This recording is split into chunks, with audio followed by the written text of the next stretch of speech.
ในเรื่องของสัมปชัญญะประภาสนี้เป็นประภาสที่3ที่อยู่ในกายานุปัสสนาสติปัฏฐานซึ่งกายานุปัสสนาสติปัฏฐานมีอยู่ทั้งหมด14ประภาสด้วยกันเราศึกษามาแล้วประภาสที่1ก็คืออานาปานประภาส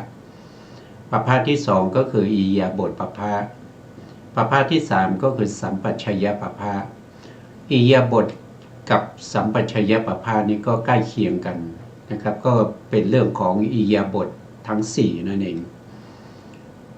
ในสัมปชัญญะนี้จะละเอียดกว่าโดยแยกออกไปเป็นสัมปชัญญะทั้ง4ในอิริยาบถทั้ง7สัมปชัญญะทั้ง4ก็คือ1คือสาตถกะสัมปชัญญะก็คือเรื่องของการพิจารณาถึงประโยชน์ไม่ว่าจะเป็นทิฏฐธรรมิกถประโยชน์ในภพนี้หรือเป็นประโยชน์ในภพหน้าสัมปรามิกถประโยชน์หรือว่าประโยชน์อย่างยิ่งปรมัตถมิกถประโยชน์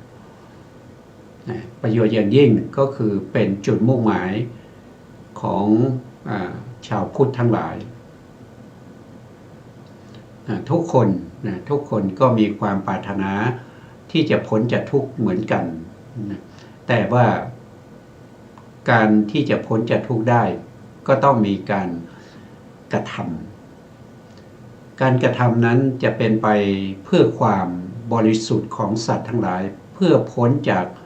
โสกะปริเทวะทุกขโทมนัสและอุปาญาตมีอยู่ทางเดียว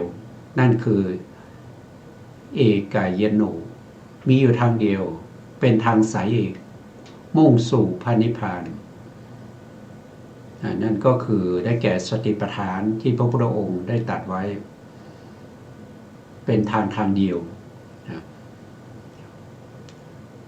เพราะฉะนั้นเนี่ยในการที่เราจะปฏิบัติลงมือปฏิบัติเราก็จะต้องรู้ว่าการประพฤติปฏิบัติของเรานั้นถูกต้องหรือไม่ถ้าเราปฏิบัติไม่ถูก1คือมันเสียเวลา2คือมันมีโทษเมื่อเราทำไม่ถูกนั่นก็เป็นการปฏิบัติที่เรียกว่าเป็นศีลพัตตปรมัสสะก็คือยึดถือการปฏิบัติที่ผิดนั่นก็มีโทษมากนะครับก็นำไปสู่ความทุกข์ไม่ได้นำไปสู่ความบริสุทธิ์ของสัตว์ครั้งที่แล้วเราก็ศึกษามาในเรื่องของสัมปชัญญะถึงสัมปชัญญะที่3นะสัมปชัญญะที่1ก็คือสาตถกะสัมปชัญญะสัมปชัญญะที่2ก็คือสัพพยสัมปชัญญะรู้การปฏิบัติด้วยวิธีที่สะดวกสบายแล้วก็ได้ผลเร็วนะครับเขาเรียกว่าคิปาพินสุขาปฏิปทาคิปาพิญญาทุกคนก็ต้องชอบแบบนี้นะครับการจะชอบแบบนี้ก็ต้องเริ่มมาจากเรามีความรู้ความเข้าใจในวิธีการปฏิบัติรู้ประโยชน์รู้สิ่งใดเป็นประโยชน์สิ่งใดไม่เป็นประโยชน์รู้ข้อประพฤติปฏิบัติที่สัพพยะกับเรารู้จริตของเราเหมาะสมกับกรรมฐานอะไรที่จะทำให้เราปฏิบัติโดยง่ายแล้วก็ได้ผลเร็วข้อที่3ก็คือโคจรสัมปชัญญะโคจรสัมปชัญญะก็คือจะทำอะไรไม่ว่าจะอยู่ในอิริยาบถไหนจะต้องมีกรรมฐานไม่ว่าจะเป็นสมถกรรมฐานหรือวิปัสสนากรรมฐานจะต้องมีประจำอยู่ในใจของเราทุกๆอิริยาบถจะเป็นอิริยาบถใหญ่อิริยาบถเล็กจะไปที่ไหนจะหลับจะนอนจะตื่นจะทำอะไรก็ต้องมีกรรมฐานป ประจำอยู่ในใจของเราติดต่อเนื่องกันไปเรื่อยๆจนกว่าจะเห็นผลเปรียบเสมือนกับภิกษุที่เข้ามาบวชในพระพุทธศาสนาในสมัยพ.ศ. ประมาณหลังจากที่พระเจ้าอโศกได้เผยแผ่พระพุทธศาสนาเข้าไปในประเทศศรีลังกาชาวศรีลังกาก็มีความศรัทธาในการที่จะศึกษาเล่าเรียนแล้วก็ยึดถือพระปริยัติมาเป็นปฏิบัติแล้วก็เห็นผลได้มากมายตั้งแต่พ.ศ. ประมาณ300ตั้งแต่พ.ศ. 300จนถึงพ.ศ. ประมาณ900ช่วงนั้นจะมีพระภิกษุเข้ามาบวชในพระพุทธศาสนาในเกาะลังกานี้มากมายแต่ละวัดก็จะมีพระภิกษุอยู่มากนะครับบางวัดมีถึง 500-600 บางวัดก็มีเป็นพันนะแล้วภิกษุเหล่านั้นบวชเข้ามาท่านเป็นผู้ที่หวังความเจริญในพระพุทธศาสนาหวังความหลุดพ้นจากวัฏทุกข์ทั้งหลายท่านก็ยึดถือปฏิบัติในสัมปชัญญะปภะนะแม้ตามที่เราศึกษามาหลายๆครั้งจนถึงครั้งที่แล้วเนี่ยท่านก็ได้พูดถึงว่าภิกษุหลายรูปนะครับที่ประพฤติปฏิบัติโดยไม่อาลัยในชีวิตแม้กระทั่งคำพูดท่านยังไม่พูดเลยนะครับแม้อยู่ในวัดเดียวกันนะท่านก็จะไม่พูดกัน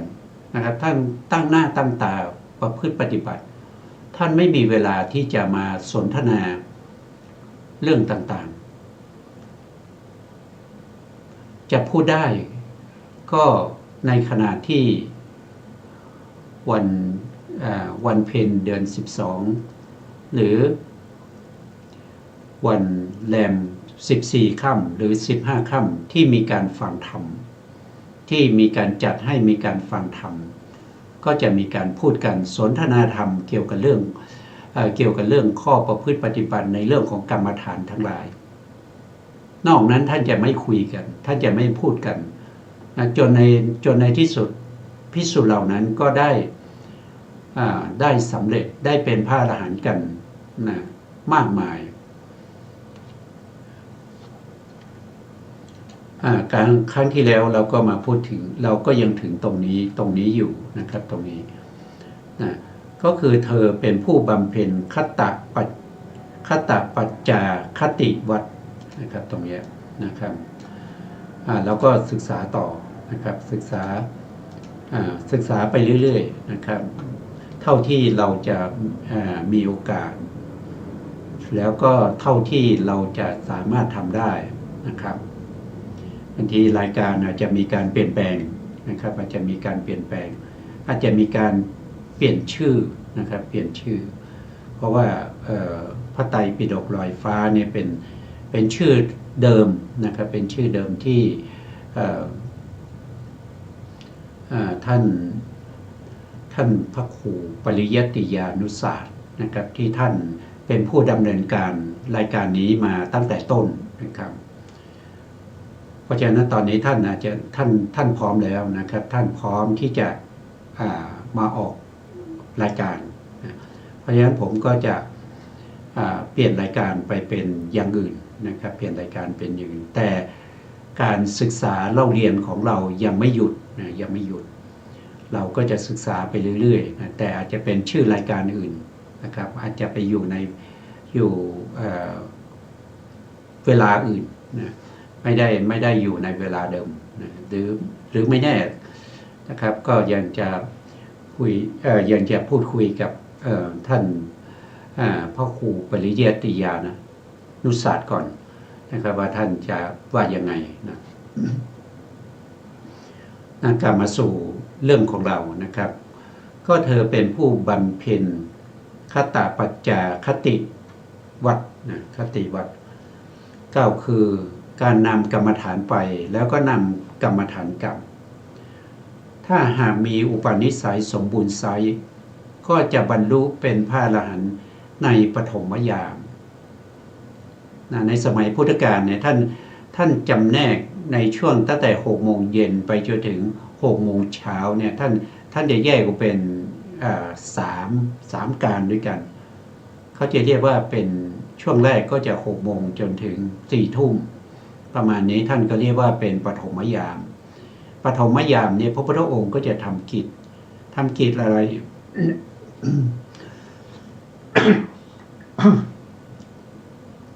โทษทีนะครับสุขภาพก็เป็นอย่างนี้นะครับเมื่อมีอายุมากนะครับโรคภัยไข้เจ็บพยาธิมันก็เบียดเบียนตามเหตุตามปัจจัยนะครับ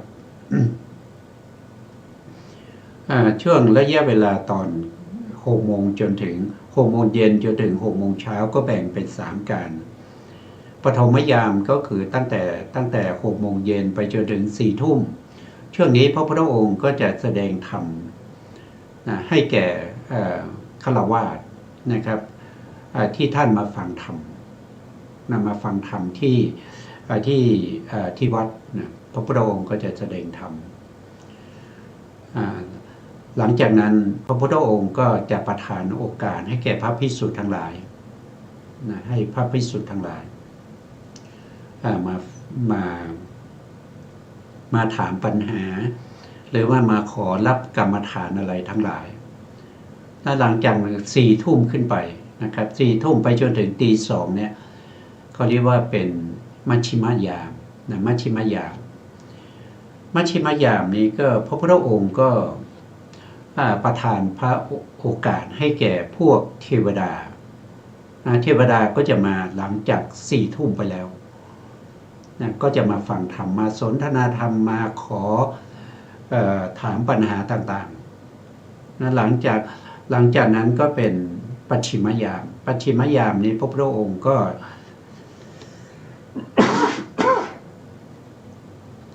ก็จะมีการเดินจงกรมนะครับเดินจงกรมเพื่อจะผ่อนคลายอิริยาบถแล้วก็จะบรรทมแล้วก่อนประมาณ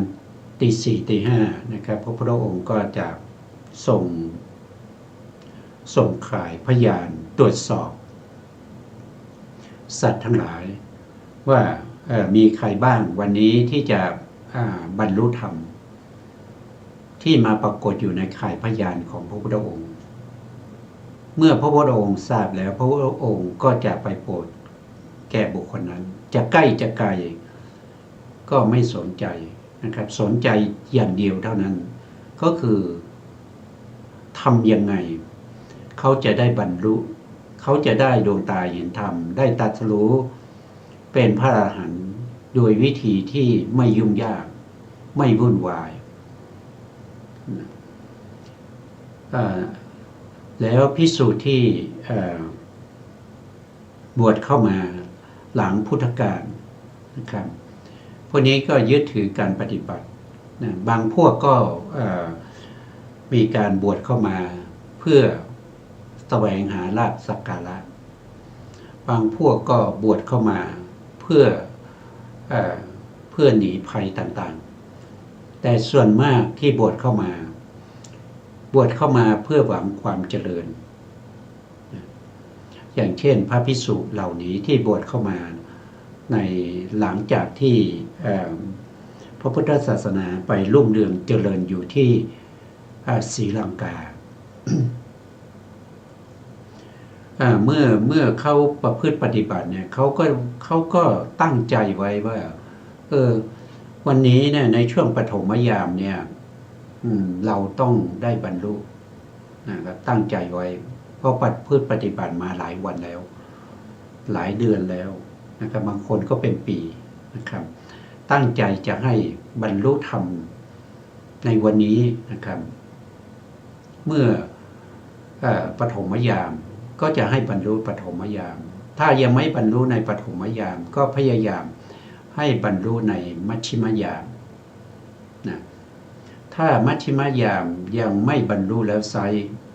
ต่อไปก็จะให้บรรลุในสมัยมรณะก็คือหมายถึงว่าถ้ายังไม่บรรลุเนี่ยประทำยังไงก็ยังไม่บรรลุปฏิบัติอย่างอุกิจแล้วก็ยังไม่บรรลุท่านก็หวังว่าก่อนที่ท่านจะตายก็ขอให้บรรลุธรรมตั้งความปรารถนาเพื่อให้ได้มรรคได้ผลถ้าในสมัยที่ใกล้มรณะก็ยังไม่บรรลุอีกแล้วก็มรณะไปนี่ก็คือตายไปละสังขารไปแล้วไปเกิดเป็นเทวดานะครับเพราะว่ามีบุญมีการประพฤติที่ถูกต้องนะครับแล้วก็เป็นเหตุเป็นปัจจัยให้ภิกษุเหล่านั้นนะครับได้ไปเกิดเป็นเทพบุตรเป็นเทวดาเมื่อไปเป็นเทวดาแล้วก็ขอให้ได้บรรลุในสมัยที่เป็นเทวดาถ้าหากว่าสมัยที่ยังที่เป็นเทวดายังไม่บรรลุก็ขอให้ได้พบกับพระพุทธเจ้าในอนาคตพระพุทธเจ้าอุบัติขึ้นมาในอนาคตก็ขอให้ได้พบพระพุทธเจ้าแล้วก็ได้ฟังธรรมแล้วก็ได้ตรัสรู้หรือสมัยที่ไม่มีพระพุทธเจ้าเพราะพระพุทธเจ้าเนี่ยเป็นบุคคลที่อุบัติขึ้นได้โดยยากไม่ใช่จะมีทุกยุคทุกสมัยบางยุคบางสมัยนะครับโลกของเราทั้งใบตั้งแต่โลกบริบูรณ์มีมนุษย์มีเทวดามีสัตว์ทั้งหลายมาอาศัยอยู่แล้วไปจนถึงโลกถูกทำลายเป็นเขาเรียกว่าเป็นมหากาพย์หนึ่งมหากาพย์เนี่ยก็ไม่มีพระพุทธเจ้าโดยส่วนมากเนี่ยพระพุทธเจ้าจะอุบัติได้ยากนะครับเพราะฉะนั้นผู้ที่มีความรู้ความเข้าใจแล้วก็ประพฤติปฏิบัติมีบุญบารมีมาจากอดีตท่านเหล่านั้นก็อาจจะได้บรรลุนะครับก็อาจจะได้บรรลุเป็นพระปัจเจกก็ได้หรือบางท่านก็ติดอะไรติดอธิษฐานจิตไว้ติดความปรารถนาไว้ว่าตั้งหน้าตั้งตาประพฤติปฏิบัติสร้างบุญบารมีเพื่อความเป็นพระพุทธเจ้านะบางยุคบางสมัยเมื่อท่านสร้างบารมีจนครบแล้วท่านอาจจะได้บรรลุเป็นพระพุทธเจ้าก็ได้อันนี้ก็ไม่แน่ถ้าไม่มีพระพุทธเจ้าในยุคในสมัยนั้นท่านอาจจะเป็นพระปัจเจกก็ได้ใครจะรู้นะครับ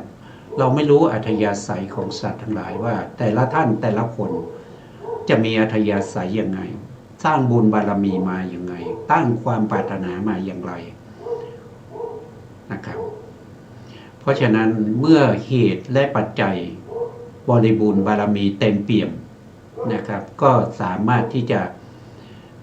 บรรลุเป็นพระพุทธเจ้าก็ได้นะถ้าเรามีความปรารถนาสร้างบุญบารมีเพื่อความเป็นพระพุทธเจ้ามายาวนานอย่างน้อยๆต้องได้หลังจากได้รับพุทธพยากรจากพระพุทธเจ้าในอดีตก็จะต้องสร้างบารมีถึง4 อสงไขยแสนมากกับเมื่อครบบารมีแล้วท่านจะต้องได้เป็นพระพุทธเจ้าแน่นอนอย่างนี้ก็มีนะบางคนก็ไม่ได้ตั้งความปรารถนาเป็นพระพุทธเจ้าแต่ในยุคในสมัยที่ไม่มีพระสัมมาสัมพุทธเจ้าท่านสร้างบารมีมายาวนานถึง2 อสงไขยแสนมหากัปหรืออาจจะมากกว่าแต่ไม่ถึง3 อสงไขยบุคคลเหล่านั้นก็จะได้ตรัสรู้เป็นพระปัจเจกได้ปัจเจกกับโพธิญาณก็จะได้เป็นพระปัจเจกไปนะครับส่วนบุคคลที่ไม่ได้ตั้งความปรารถนามาเพื่อความเป็นพระพุทธเจ้าไม่ได้ตั้งความปรารถนาเพื่อเป็นพระปัจเจกแล้วก็ไม่ได้สร้างบารมีมายาวนานถึงขนาดนั้นก็จะเป็นอัครสาวกตั้งความปรารถนาเป็นอัครสาวกเช่นพระสารีบุตรพระโมคคัลลานะ ตั้งความปรารถนามา1อาสงไขยกับแสนกับย่อนกว่าพระปัจเจกไป1อาสงไขยได้พบพระพุทธเจ้าก็จะได้เป็นอัครสาวกของพระพุทธเจ้านะครับคือตั้งความปรารถนาเป็นอัครสาวกเนี่ยมันต้องมีพระพุทธเจ้าก่อนนะต้องมีพระพุทธเจ้าก่อนแล้วก็ต้องสร้างบารมีมาถึง1อาสงไขยกับแสนกับถ้าสมัยที่ไม่มีพระพุทธเจ้าพระพุทธเจ้าไม่อุบัติเนี่ยก็ไม่ได้เป็นอัครสาวกก็ไม่สามารถที่จะบรรลุธรรมได้เพราะติดที่ความปรารถนาของท่านหรือบางท่านอาจจะมีความปรารถนาจะเป็นอสิติมหาสาวกอสิติมหาสาวกก็จะต้องสร้างบารมีอย่างน้อยก็แสนมหากัป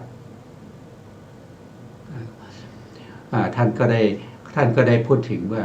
ตรงนี้นะครับอย่างเช่นท่านได้พูดถึงว่าผู้ที่ได้สร้างบารมีทำบุญบารมีมาแล้วเต็มเปี่ยมแล้วเนี่ยบางท่านก็ได้พบกับพระพุทธเจ้าแล้วก็เป็นประเภทที่เป็นคิปาพิญญาบุคคลเช่นใครนะคิปาพิญญาก็เหมือนกับพระพาหิยะทารุจริยะเถระเป็นผู้ที่ฟังธรรมจากพระพุทธองค์ยังไม่ถึ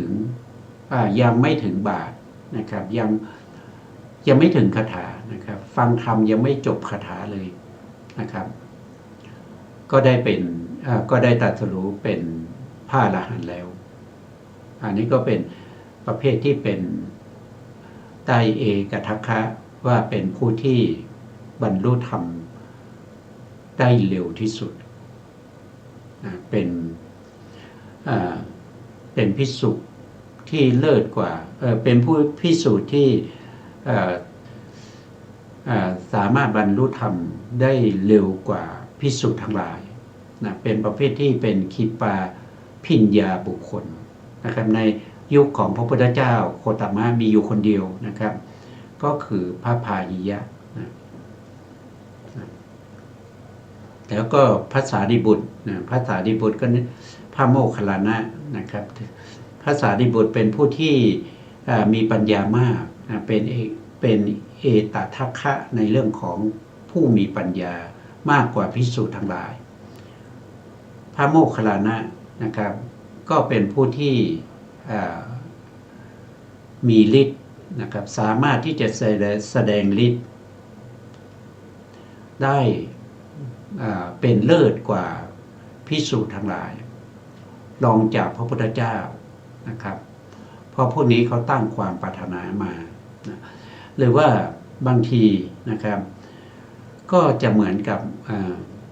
ผู้ที่บอกสอนในเรื่องของธุดงควัตรเหมือนกับพระมหากัสสปะพระมหากัสสปะในท่านรักษาธุดงทุกข้อนะครับทุกข้อเลยนะธุดงเนี่ยมีอยู่13ข้อนะครับพระมหากัสสปะท่านประพฤติปฏิบัติในธุดงควัตรเนี่ยตั้งแต่ท่านมาบวชในพระศาสนาของพระสัมมาสัมพุทธเจ้าโคตมะหรือบางท่านก็อาจจะบรรลุธรรมเหมือนกับพระอนุรุเถระนะครับซึ่งเป็นผู้ที่มีทิพจักขุนะครับเป็นผู้ที่เลิศกว่าภิกษุทั้งหลายในเรื่องของตาทิพย์นะเป็นเอตทัคคะในเรื่องของทิพจักขุหรือบางทีนะครับก็อาจจะได้เป็นนะครับผู้ที่เลิศในเรื่องของพระวินัยเหมือนกับพระอุบาลีนะเหมือนกับพระอุบาลีนะเป็นผู้ที่เชี่ยวชาญในเรื่องของพระธรรมวินัยนะหรือบางทีก็จะเป็นเขาเรียกว่าเป็นพระธรรมมักกถึกนะครับเป็นผู้ที่แสดงธรรมได้อย่างไพเราะเป็นผู้ที่แสดงธรรมได้อย่างวิจิตร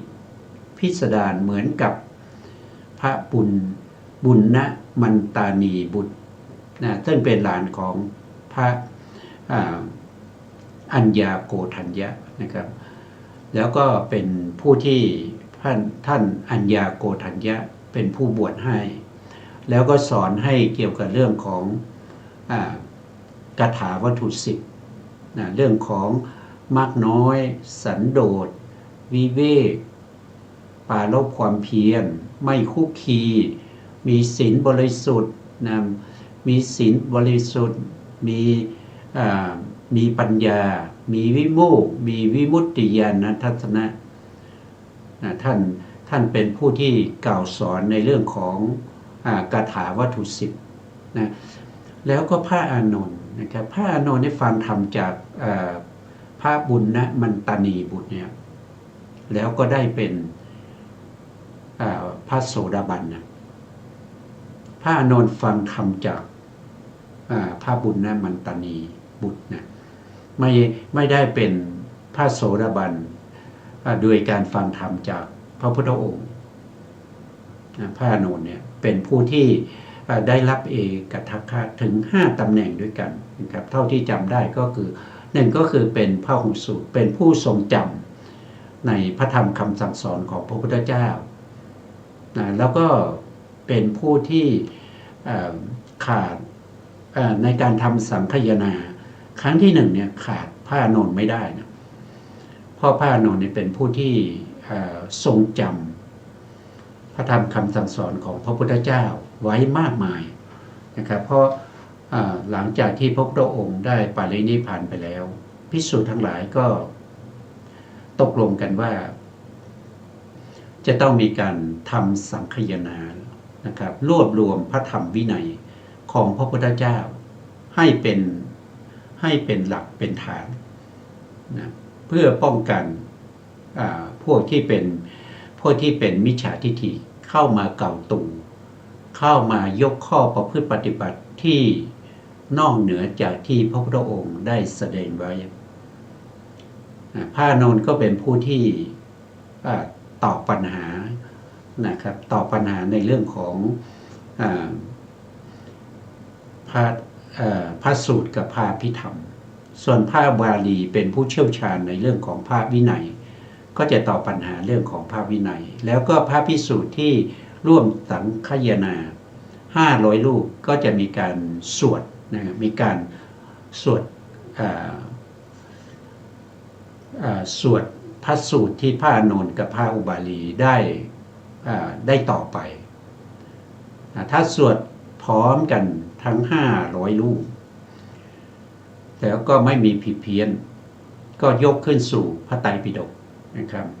เมื่อทำอยู่7 เดือนท่านก็สามารถที่จะรวบรวมพระธรรมวินัยของพระพุทธเจ้าได้ถึง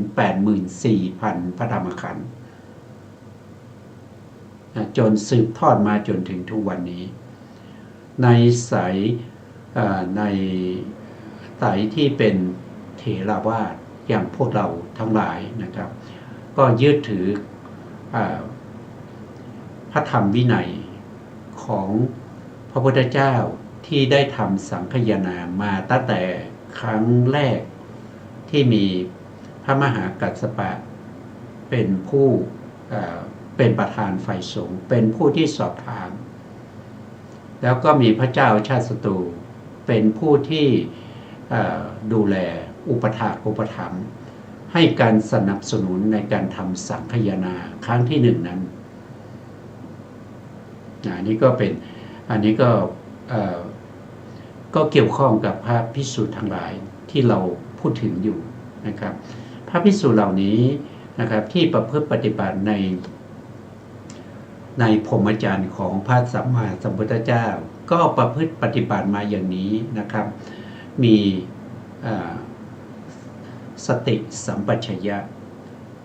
มีอารมณ์ที่เป็นไปในกรรมฐานไม่ว่าจะเป็นวิปัสสนาไม่ว่าจะเป็นสมถะท่านใส่ใจเหล่านั้นท่านจึงได้เป็นพระอริยบุคคลนะครับหรือบางทีเนี่ยนะครับบางคนก็อาจจะชอบในการศึกษาเล่าเรียนเหมือนกับพระราหุลเถระราหุลเถระนี่เป็นพุทธบุตรนะครับบวชมาตั้งแต่เป็นเณรอายุ7 ขวบศึกษาเล่าเรียนอยู่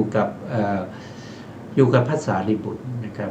อยู่กับพระสารีบุตรและพระอานนท์นะครับชอบฟังธรรมนะครับบางครั้งพระพุทธองค์ก็แสดงธรรมโปรดนะบวชอยู่ถึง13 ปีนะครับถึงจะได้บรรลุเป็นพระอรหันต์เพราะฉะนั้นการที่มีกรรมฐาน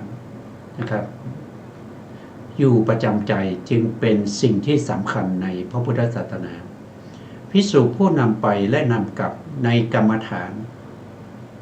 4 วาระนั้นนะครับจะมีโคจรสัมปชัญญะถึงยอดวิปัสสนา4 วาระนะครับ4 วาระก็คือที่ได้พูดมา1ก็คือสาตกะสัมปชัญญะ2สัพพยะสัมปชัญญะ3ก็โคจรสัมปชัญญะ4ก็คืออสัมโมหะสัมปชัญญะผู้ที่ได้บรรลุเป็นพระอรหันต์ที่ท่านได้พูดมาตั้งแต่พระพุทธเจ้าพระปัจเจกพุทธเจ้าอัครสาวกนะครับหรืออสิติมหาสาวกทั้งหลายที่ได้เอ่ยมาได้พูดมานั้นท่านเหล่านั้นก็เจริญสัมปชัญญะทั้ง4 วาระมีโคจรสัมปชัญญะถึงยอดวิปัสสนายอดวิปัสสนาคืออะไรนะครับยอดวิปัสสนานั่นก็คือเขาเรียกว่าเป็น เป็นวิปัสสนาญาณนะวิปัสสนาญาณตั้งแต่ปฏิสังขารญาณปฏิสังขารญาณสังขารุปเปกขาญาณแล้วก็อนุโลมญาณพวกนี้เป็นยอดของวิปัสสนาเพราะว่าเมื่อไหร่ที่เข้าถึงอนุโลมญาณจิตของบุคคลนั้นย่อมดำเนินไปสู่มรรคผลนิพพานนะครับข้ามโคตรจากปุถุชนไปสู่มรรคผลนิพพานได้เป็นพระอริยบุคคลถ้าเราเจริญวิปัสสนาสติปัฏฐานนะครับได้วิปัสสนาแล้วแต่เรายังไม่สามารถที่เข้าถึงอนุโลมญาณบุคคลคนนั้นก็ย่อมสามารถที่จะกลับมาเป็นปุถุชนได้อย่างเช่นผู้ที่มาเจริญสติปัฏฐานติดอธิษฐานตัวเองเช่นต้องการเป็นอัครสาวกต้องการเป็นอาสีติมหาสาวกหรือต้องการเป็นพระปัจเจกหรือมีความปรารถนาจะเป็นพระพุทธเจ้าในอนาคตข้างหน้าบุคคลเหล่านี้เจริญวิปัสสนาสติปัฏฐานสามารถทำได้จนถึงยอดวิปัสสนาแต่ไม่ล่วงไปถึงอนุโลมญาณอาจจะเข้าถึงปฏิสังขารญาณสังขารุปเปกขาญาณแล้วก็กลับมาเป็นปุถุชนเพราะยุคนี้สมัยนี้ไม่ใช่โอกาสที่จะมีพระพุทธเจ้าไม่ใช่เป็นโอกาสที่จะมีพระปัจเจกไม่ใช่เป็นโอกาสที่จะมีอาสีติมหาสาวกทั้งหลายหรืออัครสาวกผู้เลิศด้วยปัญญาผู้เลิศด้วยฤทธิ์มันเป็นไปไม่ได้นะเพราะว่าตำแหน่งเหล่านี้มีบุคคลที่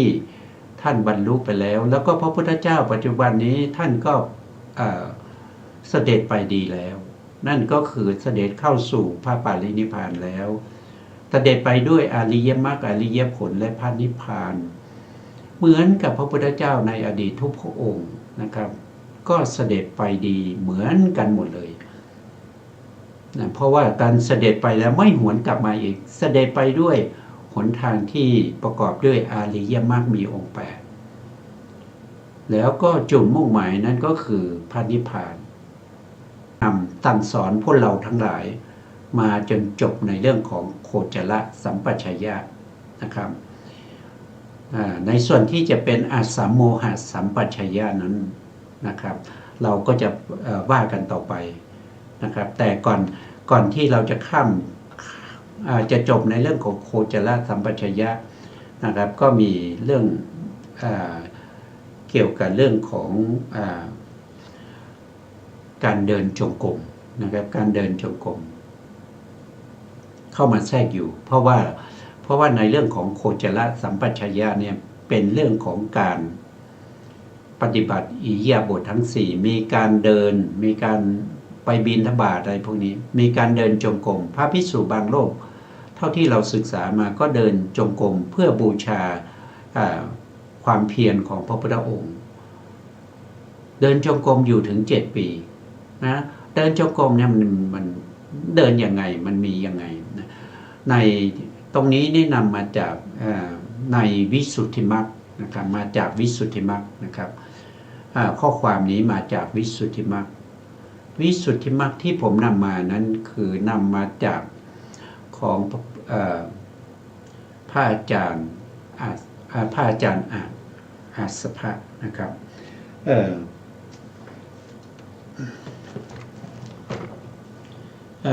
สมเด็จพระพุทธาจารย์อาสภะมหาเถระนะครับเป็นผู้ที่เรียบเรียงแล้วก็แปลของที่ท่าน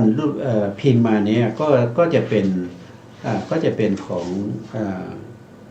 วัดมหาธาตุนะครับยุวราชรังสิตคณะที่25ท่าพระจันทร์กรุงเทพมหานครถ้าใครมีนะครับก็สามารถเปิดดูได้นะครับเปิดดูได้ที่หน้า1039นะ1039ท่านบอกว่าท่านบอกเราตรงนี้ท่านเราก็เอาตั้งแต่ตรงนี้ไปนะครับเพราะว่าเราจะพูดถึงเรื่องของการเดินนะครับเรื่องของการเดินท่านบอกว่าขันธ์พระโยคาวจรยกขึ้นสู่พระไตรลักษณ์ยกอะไรขึ้นสู่พระไตรลักษณ์ก็คือยกอิริยาบถทั้งหลายนะครับที่เป็นไปในสัมปชัญญะทั้ง4เนี่ยนะครับขึ้นสู่พระไตรลักษณ์ขึ้นสู่พระไตรลักษณ์ก็คืออิริยาบถเหล่านั้นที่ท่านมีอยู่ที่ท่านประพฤติปฏิบัติที่เป็นไปเนี่ยท่านเห็นว่าสิ่งเหล่านั้นเป็นสิ่งที่มันไม่เที่ยงมันมีเกิดขึ้นตั้งอยู่ดับไปมันไม่เที่ยงเพราะมันไม่เที่ยงมันทนอยู่ในสภาพเดิมไม่ได้มันจึงเป็นทุกข์นะสภาวะธรรมไหนนะรูปนามไหนที่มันถูกปรุงแต่งด้วยสังคตธรรมคือมีการเกิดขึ้นตั้งอยู่ดับไปด้วยเหตุด้วยปัจจัยสิ่งเหล่านั้นก็ย่อมมีความเป็นอนิจจังทุกขังเมื่อสิ่งเหล่านั้นมันมีความไม่เที่ยงแล้วก็มันทนอยู่สภาพเดิมไม่ได้มันเป็นทุกข์สิ่งเหล่านั้นมันจึงเป็นอนัตตาเพราะบังคับบัญชาไม่ได้จะไปบังคับให้เป็นไปตามที่เราต้องการไม่ได้นะไม่สามารถที่จะเป็นไปอย่างที่เราปรารถนาได้สิ่งเหล่านั้นเมื่อมีการเกิดก็ย่อมมีการแก่มีการเจ็บอาพาธป่วยไข้แล้วก็ตายไปเป็นธรรมดานั่นเขาเรียกว่ายกขึ้นสู่พระไตรลักษณ์ยกขึ้นสู่พระไตรลักษณ์นั้นคือเห็นอนิจจังทุกขังอนัตตาของรูปและนามที่ตัวเองกำลังพิจารณากำหนดอยู่นั้นไม่ว่าจะเป็นเรื่องของขันธ์5เห็นรูปโดยความ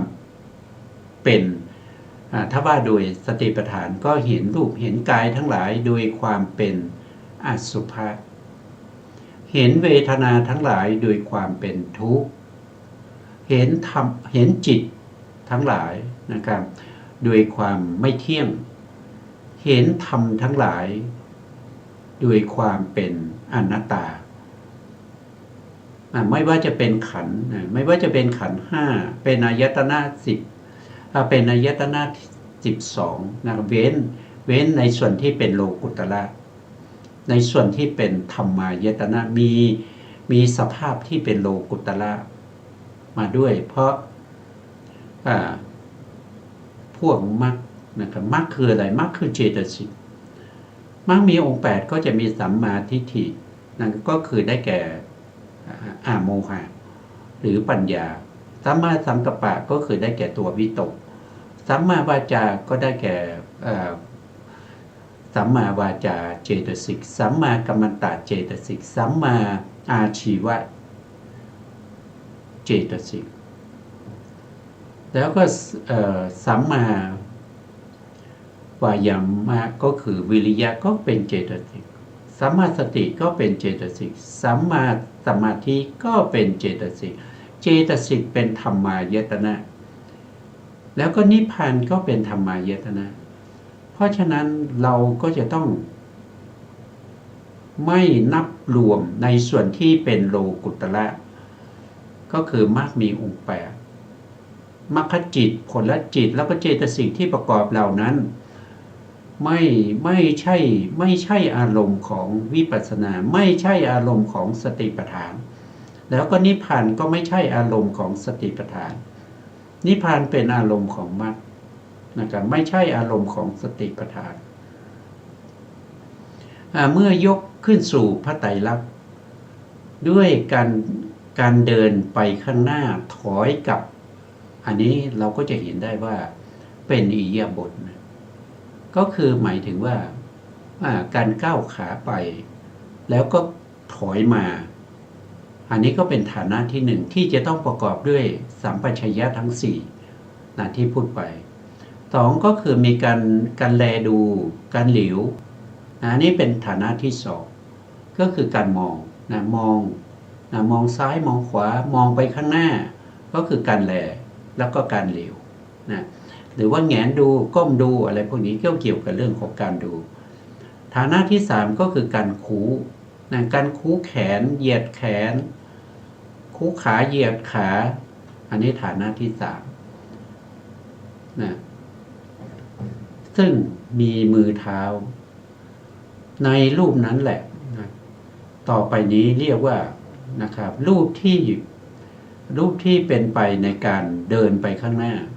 นะแต่จริงตรงนี้ยังมีต่อนะครับก็ยังมีต่อท่านเว้นไว้ในฐานะที่เรารู้แล้วนะครับก็คือการคูกันเหยียบเสร็จแล้วก็ต่อไปก็คือการนุ่งห่มใช่ไหมครับหรือสวมใส่เสื้อผ้า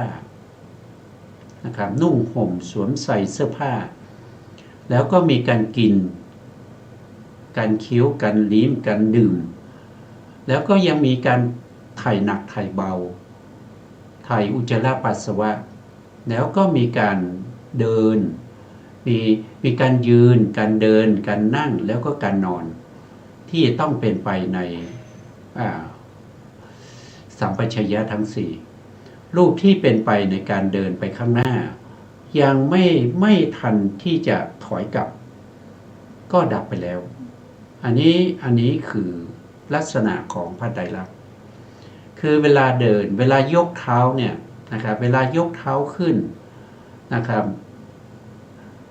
ยังในขณะที่ยกเท้าเนี่ยอิริยาบถของการยืนมันก็ดับไปแล้วเพราะเรายืนอยู่เมื่อเรายกเท้าเนี่ยมันก็ดับไปแล้วอิริยาบถยืนดับไปแล้วและเท้านั้นนะครับเมื่อเรายกขึ้นนะแล้วก็ย่างตัวยกก็ดับแล้วนะซึ่งไม่ทันที่จะถอยกลับ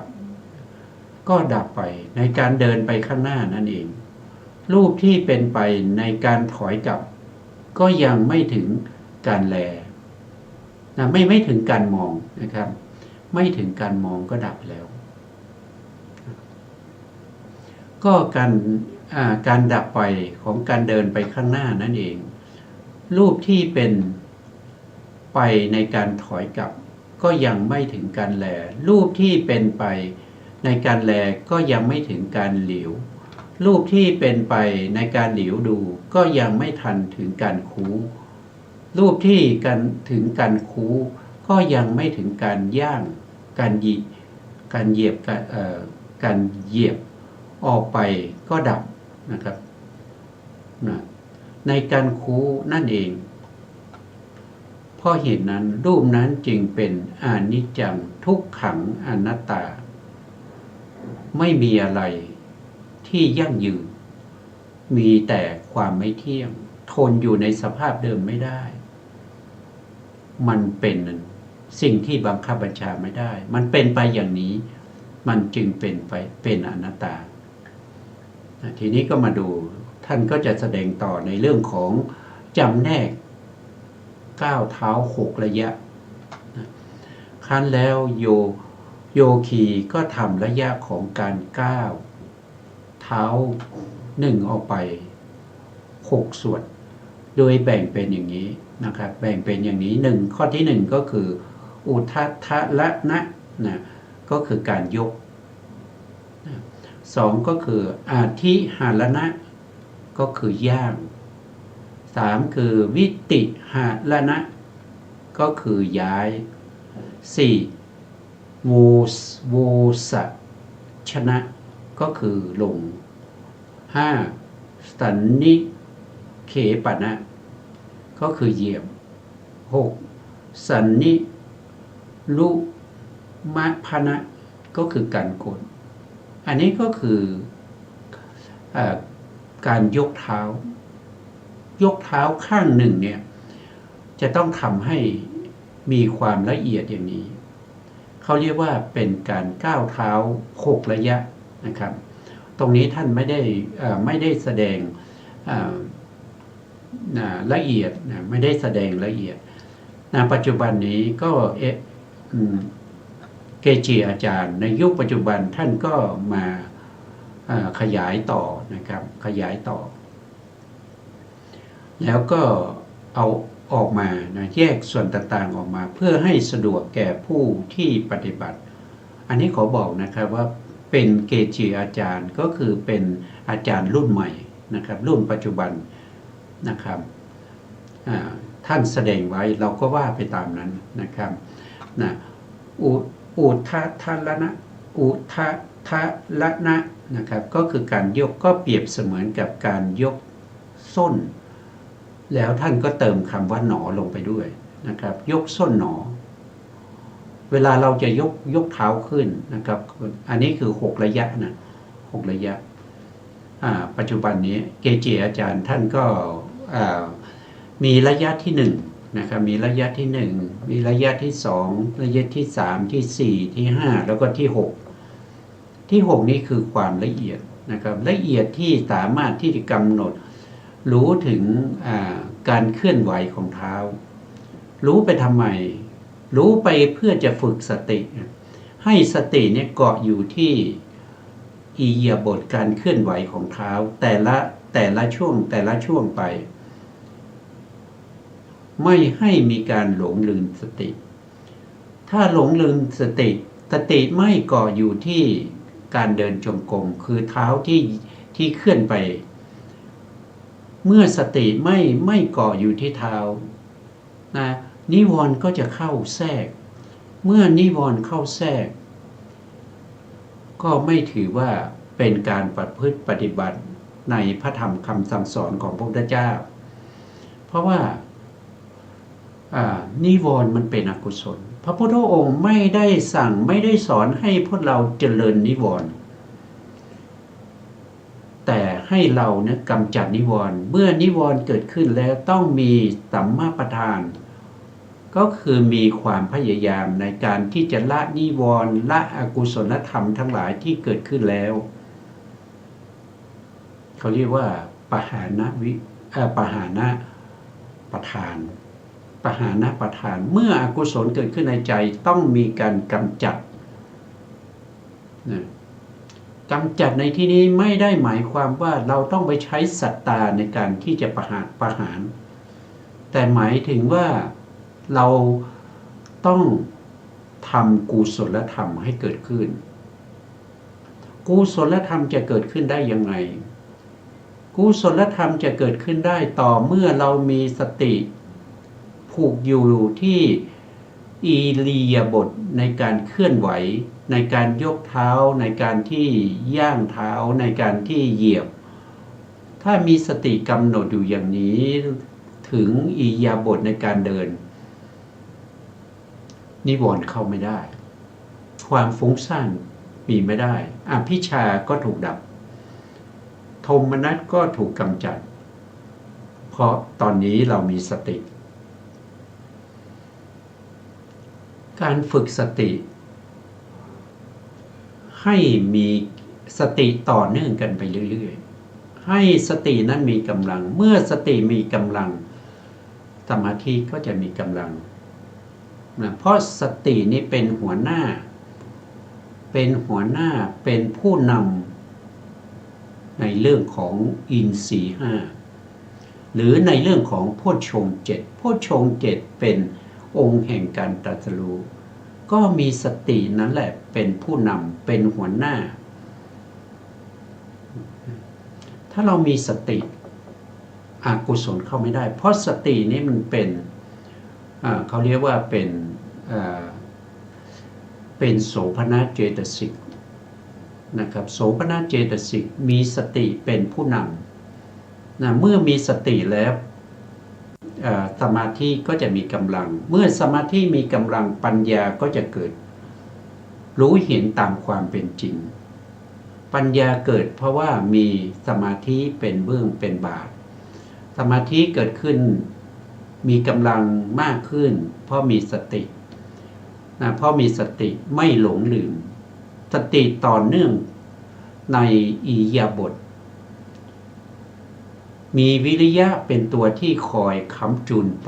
ประคองไว้นะเมื่อเป็นอย่างนี้การปฏิบัติก็จะเจริญก้าวหน้าได้นะหนึ่งก็คือท่านเปรียบเทียบนะครับของเกจิอาจารย์ปัจจุบันอุทัทธรณะการยกนะครับก็เปรียบเป็นยกส้นเติมหนอเข้าไปนะสองก็คืออิติหารณะคือการย่างท่านก็เปรียบเทียบก็คือยกหนอคือยกส้นเนี่ยนะครับปลายเท้ายังติดอยู่ส้นยกขึ้นนะครับแต่คำว่ายกเนี่ยคือหมายถึงว่าเท้าลอยจากพื้นแล้วนะเท้าลอยจากพื้นแล้วก็เรียกว่ายกหนอนะข้อที่สามก็คือวีติหารณะย่างท่านก็เปรียบเทียบว่าย่างหนอเมื่อยกส้นนะแล้วก็ยกแล้วก็ย่างนะก็เป็นระยะที่สามสี่ก็คือโวสชานะก็คือลงนะครับเมื่อย่างไปแล้วก็ต้องลงเมื่อลงนะครับแต่ยังไม่ถึงพื้นนะขณะที่ลงค่อยๆลงนะครับยังไม่ถึงพื้นห้าก็เป็นสันนิเขปนะก็คือเหยียบอาจารย์เกจิอาจารย์ท่านก็บอกว่าถูกหนอถูกก็คือปลายเท้าเนี่ยจะแตะพื้นก่อนนะปลายเท้ายังแตะพื้นแต่ส้นยังลอยอยู่นะครับระยะที่6นะสันนิลุมะพนะก็คือกดเทียบกับเกจิอาจารย์เดี๋ยวนี้ท่านก็บอกว่ากดหนอก็คือวางส้นให้ถูกกับพื้นอันนี้ก็เป็นการเดิน6ระยะนะตามเกจิอาจารย์ปัจจุบันนะครับเป็นผู้ที่มาขยายความให้พวกเราได้รู้ถึงได้ทราบถึงการเดินจงกรมนะเดินจงกรม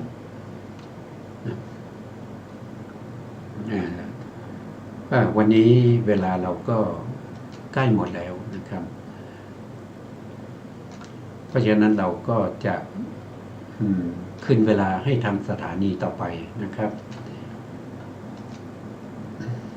การศึกษาในเรื่องของการปฏิบัตินี้จะต้องทำความเข้าใจจะต้องเป็นผู้ที่ฝึกปฏิบัตินะครับฝึกปฏิบัติในการให้เข้าถึงสภาวะให้เข้าถึงสภาวะเพราะการประพฤติปฏิบัติมันเป็นเรื่องของเราแต่การศึกษาผู้ที่จะแนะนำนั้นก็คือครูบาอาจารย์นะถ้าเรามีบุญบารมีเราศึกษาเองก็ได้นะพระไตรปิฎกมีอยู่นะวันนี้เวลาหมดแล้วนะครับ สุดท้ายนี้ขอกราบขอบคุณพระครูสมุทรวิศวัตรวรกิจโจผู้อำนวยการสถานีวิทยุเพื่อการศึกษาพระพุทธศาสนาและวัฒนธรรม FM 104.5 เมกะเฮิรตซ์วัดฝายหินจังหวัดเชียงใหม่และขอกราบขอบคุณพระครูปริยัติยานุศาสตร์ขอบคุณท่านผู้ฟังและผู้ชมทุกท่านที่ติดตามในรายการพระไตรปิฎกลอยฟ้าพบกันใหม่ในโอกาสต่อไปครับวันนี้ลาไปก่อนครับสวัสดีครับสนลกรรมไม่ควรกระทำกรรมที่ผิดติดตัว